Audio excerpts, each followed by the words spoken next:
President Metsola, tá fáilte mhór rót go héireann agus go caisleán átha clia. Is prevléad agus an óir mhór I dtéarn Uachtaránacht an Aontais Eorpaig a ghlacha den 8 uair im líana. A seo go ceann sé bhí beag éire ag obair in lú cór le gachbáil stát den Aontas Eorpach agus le Parliament na Eorpa. Agus muid ag saothrú in aondí chun aig a chóirt ar na dúchláin atá roimh an Aontas Eorpach agus chun fiosathe cearta a bhaint amach do héal ár Saoránach. President Metsola, you are most welcome to Ireland, and I would like to thank you and the Conference of Presidents, the representatives of each of the political groupings in the European Parliament, for your visit. You have had an action-packed day, including meeting with President Connolly and engagements with Irish parliamentarians in Leinster House. You came here straight from Croke Park, the home of our national sports, where I believe you were given a demonstration by children on the wonderful skills of hurling, and you were still asking me questions about the game of hurling just before we came in here. We don't use them, the hurleys, at meetings or anything like that. We're now just days away from the official start of Ireland's presidency of the Council of the European Union, and our discussions today centred around the priorities of Ireland's presidency under the 3 core themes of competitiveness, values and security.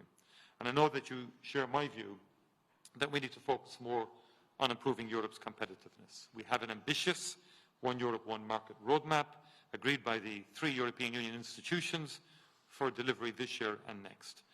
And this sets out the steps the European Union urgently needs to take in areas such as simplifying regulation for businesses and citizens, deepening our single market, championing fair and open trade, reducing energy prices and decarbonising our economy, and driving the AI and digital transformation for the benefit of all. The implementation of the roadmap will be a real priority for the Irish presidency, and we will make as much progress as we possibly can. We aim to take the negotiations as far as we can on the European Union's next budget, or MFF, working towards a new proposal in October. We will safeguard the core values on which the European Union is built: freedom, democracy, equality, the rule of law, and respect for human rights and dignity. We will also work with others to make sure that Europe's children are safe online. Support for Ukraine will be and will remain a key priority during our presidency.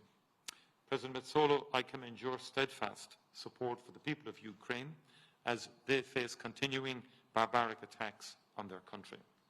They deserve a just and lasting peace.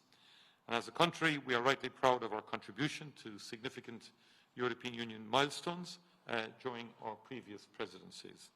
I would have said to you that during Ireland's presidency of the Council in 2004, we hosted the Day of Welcomes when 10 new member states joined in the largest ever expansion of the Union, including, of course, your own beloved Malta. Ireland strongly supports enlargement, and during our presidency will support those countries that wish to join the European Union to advance on their path towards membership. Delivering a successful presidency relies on good cooperation with member states and with the European Parliament and European Commission. We will rely on our partners to help us to get things done. And that is why the Irish presidency will be guided by the old Irish proverb, which I explained inside, Ní nacht go cur le chéile, strength with unity. President Metsola, thank you again for your visit and for your very productive discussions this afternoon. Thank you. Good afternoon. Is mór an pleasure do my bay anseo in Erin all. I got some coaching before I came in on how to say that. Let me start by thanking you, dear Taoiseach, dear Micheál, for your strong leadership, commitment and for the warm welcome and this opportunity for the Conference of Presidents of the European Parliament to visit the fair city of Dublin to prepare for the Irish presidency of the Council. Our visit here will help us to hit the ground running already on day one, next Wednesday. Your presidency's focus on economic prosperity, fundamental values and shared security is precisely what Europe needs at this moment. And in that regard, I would like to make 3 points today. First, on competitiveness. Ireland shows what's possible, being home to 80% of the top 20 global technology companies and a powerhouse of the digital economy. Our job is clear, making innovation and investments easier. Parliament is doing its part by simplifying rules and cutting bureaucratic hurdles, but red tape is only part of the answer. We must also strengthen our single market.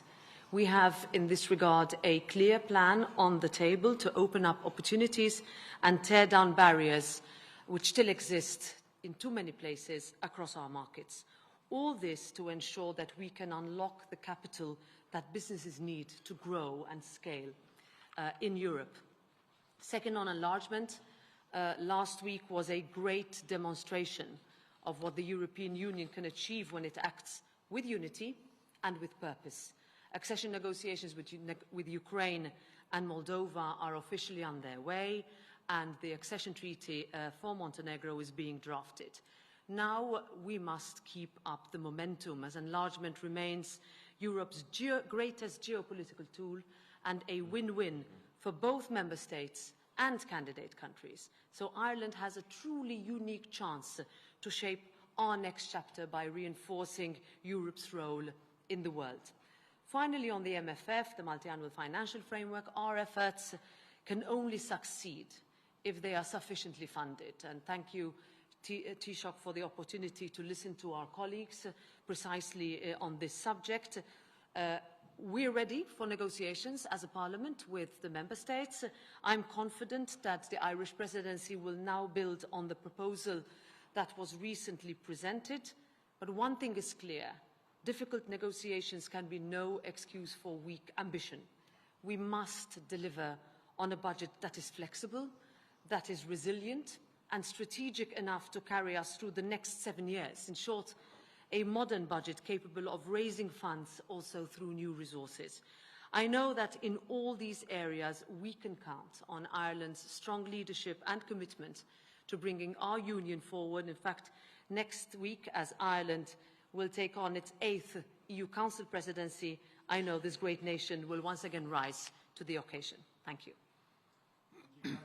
The first question is from Gavin from Virgin Media. Thanks, Paul. Good evening to you both. Madam President, you're very welcome to Dublin. Thank you very much. Notwithstanding the enthusiasm that Ireland has always had for its European membership, if you look at a certain number of matters over the last couple of years, for example, the rejection of the Mercosur deal earlier this year, deciding not to fund the arming of Ukraine and funding other elements in Ukraine's defence, the insistence on suspending trade with Israel, which hasn't yet reached European consensus, perhaps some shortfalls in defence spending. There might be a perception that Ireland is a little out of sync with the rest of the European Union. Is that an assessment that you'd share? And Taoiseach, if you'd like to comment on that too, please. I can only say the contrary, because everything I've seen, not only today, in all our meetings, meeting all political groups in both chambers of Parliament, meeting with the government, meeting with the President of the country, going to Croke Park, by the way, hurling is fantastic. And also against the context of the numbers which show us that Irish citizens remain among all Europeans the most pro-European across the continent. I can tell you I go to countries where the numbers are much lower, and the conversations, yes, of course, are typical and unique in each country. Each country faces different negotiations with its own specificities. You mentioned Mercosur. This was a long discussion. Of course, you will find a parliament that is very pro-trade, but you will also find a parliament that wants to safeguard individual countries' responses to what could have an impact. Having said this, I can only look forward to the next 6 months where we will have more of Ireland in Europe and more of Europe in Ireland. And my experience is that presidencies can truly be used to be able for us, and it's truly important in this moment, to with confidence fly the European flag high. I think it's time that we do it, I would say, openly and as confidently as possible, and there's no better time to do that than right now.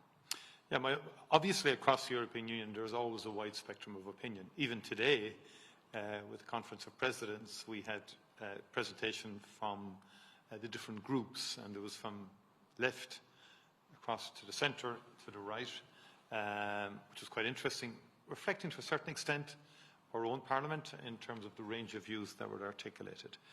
And European, Roberta is correct that successive European Union surveys and so on, Ireland is the highest pro-European Union sentiment of any European member state, helped enormously by what happened with Brexit. It even strengthened that because we could see it firsthand how that was impacting on the United Kingdom.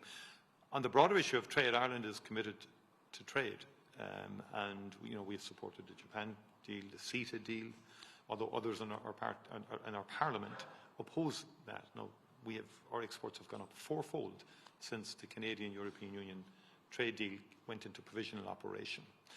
We will support the Australian trade deal that Europe has on the cusp of agreeing, India, Indonesia, because strategically the Commission is correct in terms of positioning Europe in a context of a more protectionist world.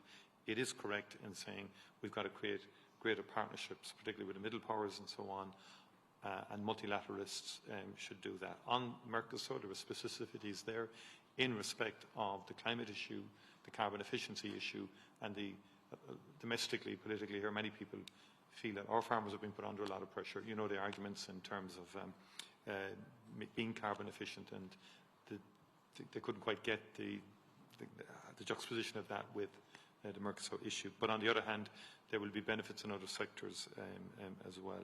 And on the question in terms of the association view with Israel, there is also divided opinion across the European Union. Even on the Mercosur deal, France, Poland and others were related. But on trade with Israel, again, we had a discussion last week at the European Council.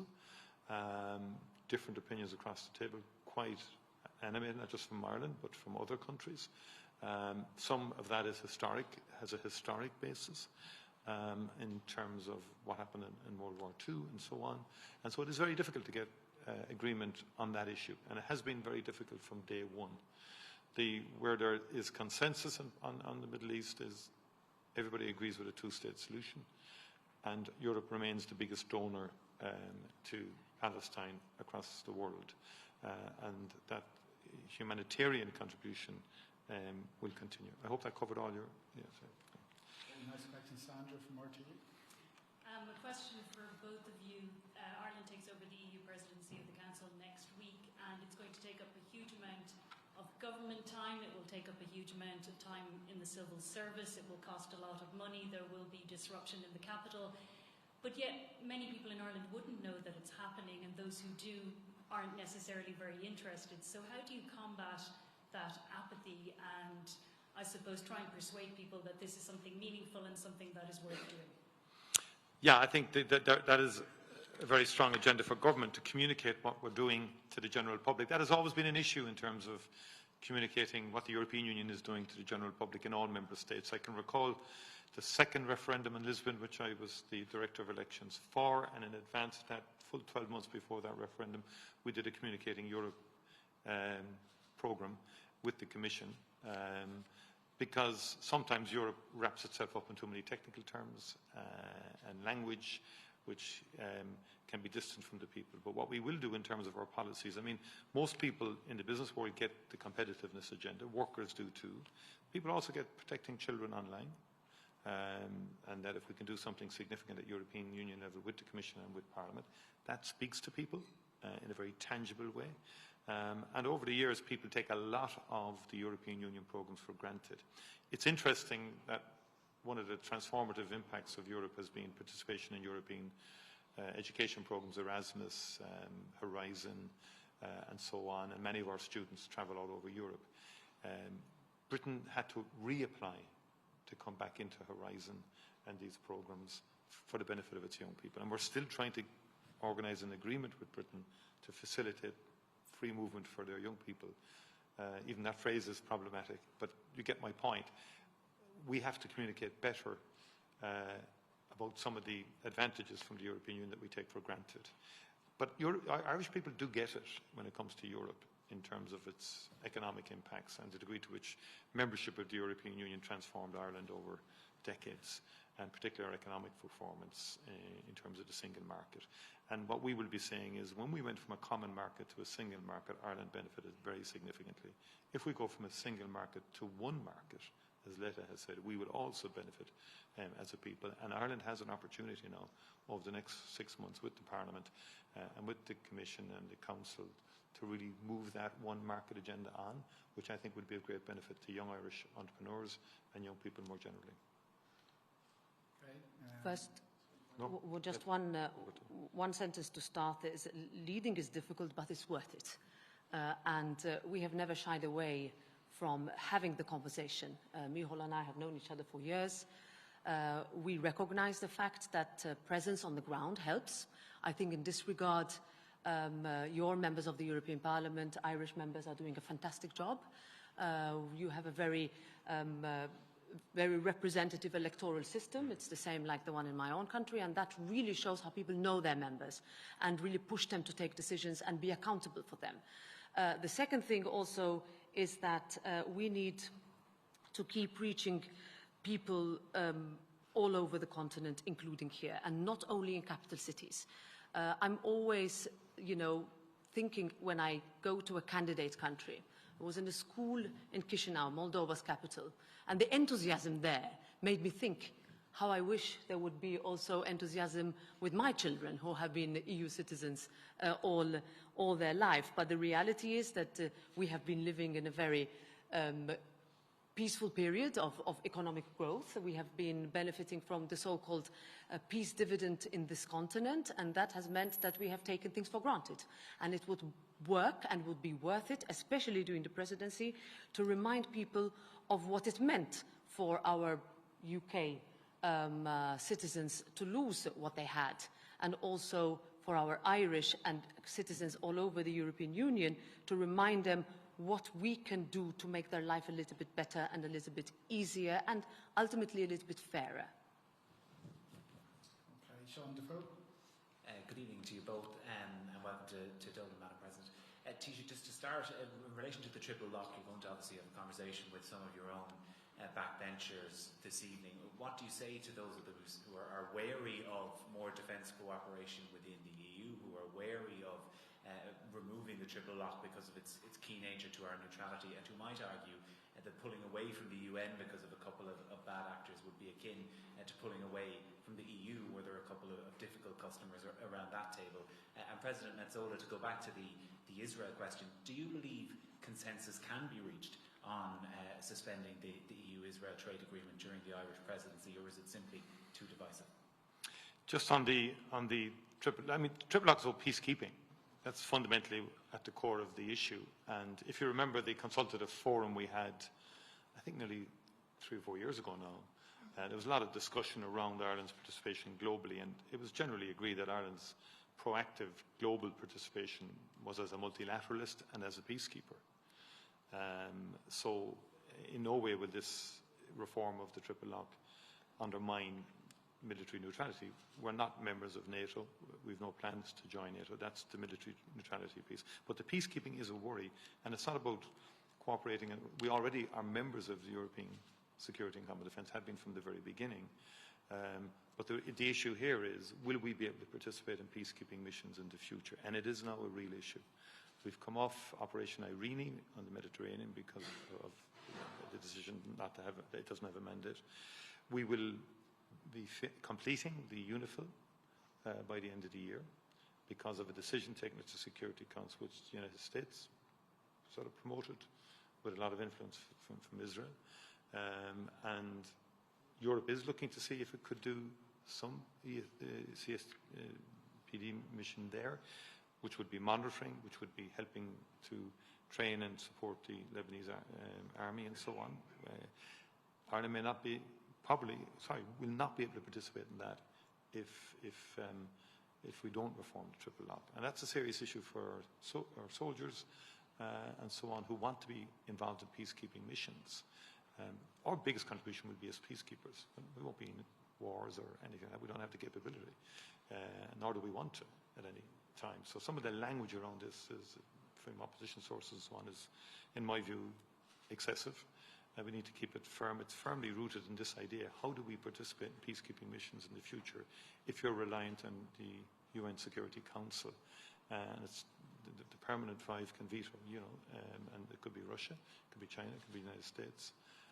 And so it's becoming increasingly looking like that we will not be able to participate in peacekeeping for quite some time, given the paralysis on the Security Council. And then there's the issue, should Ireland really be depending on Russia to decide whether we go on a peacekeeping mission or not? Should it be depending on the United States? Should it be depending on China or the United Kingdom as to whether or not we go on a peacekeeping mission?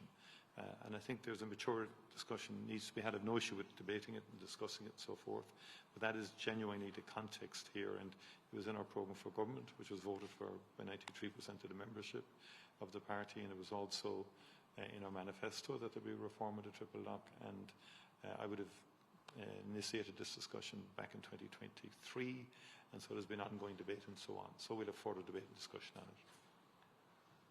On defence, the country I know best is also neutral, so the discussions are not new to me, nor are they unique to Ireland. I think every member state goes through these debates, and every state how best to contribute in line with their national realities. And I think on this the Taoiseach said there are a number of different views in Europe, just like there are on many others. Consensus is always difficult. That is something for foreign ministers to discuss. In the Parliament, it is also difficult to build majorities across 720 colleagues, 8 political groups, but over 200 political parties. But I would like to say, and let me refer to the Irish Presidency's position as outlined in their programme, where they reaffirm the European Union's commitment to a comprehensive, just and lasting peace in the Middle East based on a two-state solution, and also that they maintain a focus on the humanitarian needs in Gaza and on the situation in the West Bank, where the EU remains the largest donor of aid to the region, and that's also the contribution that the European Parliament gives through its negotiations. I have a final question from Claudia from PA. Hello. Sorry, down here. Mr. Martin, you referred to online safety for children in your... Sorry. I'm up on the risers here. You referred to online safety for children in your opening comments. There was some fairly bullish comments from government ministers last week saying that Ireland needs to push ahead with a scheme to protect children on social media. Do you commit to doing so if agreement on such a scheme isn't reached over the next 6 months? And for President Metsola, do you agree with the characterisation that with such big schemes coming in the UK and in Australia to protect young people from the harms of social media, that the EU isn't doing enough quick enough to tackle that problem? Could I just say, first of all, my understanding is the Commission will be publishing and bringing forward proposals on protecting children online. 2 months ago, I attended a meeting hosted by President Macron in respect of a ban on under 15 for children on social media. And so a lot of momentum is building up in relation to this, but as you know, President von der Leyen established a group to report back to her in respect of this issue. So we are anticipating fairly concrete proposals and ideas, and I think there is an opportunity for a European-wide position in respect of protecting children online, which I think would be quite powerful and quite impactful if we could achieve that across the EU 27. We already have laws in place to protect children, and we will always consider additional domestic laws also, but we believe the preference would be to achieve a European consensus on a pan-European approach to protecting children online, which I think would be quite a significant decision by Europe. Very quickly, the Parliament has always been on the side of saying how we protect our kids offline. We also need to do the same online. We have already called and are working on concrete measures such as manipulative game design, things that keep, I can tell you as a mother, these things keep me up at night, you know, what our kids are seeing on their devices. I also would like to wait for the Commission's proposal because our wish is for us to have a coherent European approach, which gives a little bit of predictability for us as a continent as to how rules that would gain consensus would then be rolled out. But can I also follow on what the Taoiseach said about Irish domestic laws? And I would like to thank Ireland for its leadership in this area. We had Jackie Fox in the Parliament a few months ago, and her experience and pushing through COCO's law on cyberbullying brought over a unified Parliament position to have that on a European level. And that is something that comes from Ireland and would be able to be done because there is a huge need for something to be done for our kids online in this regard. Thank you all very much. Thank you.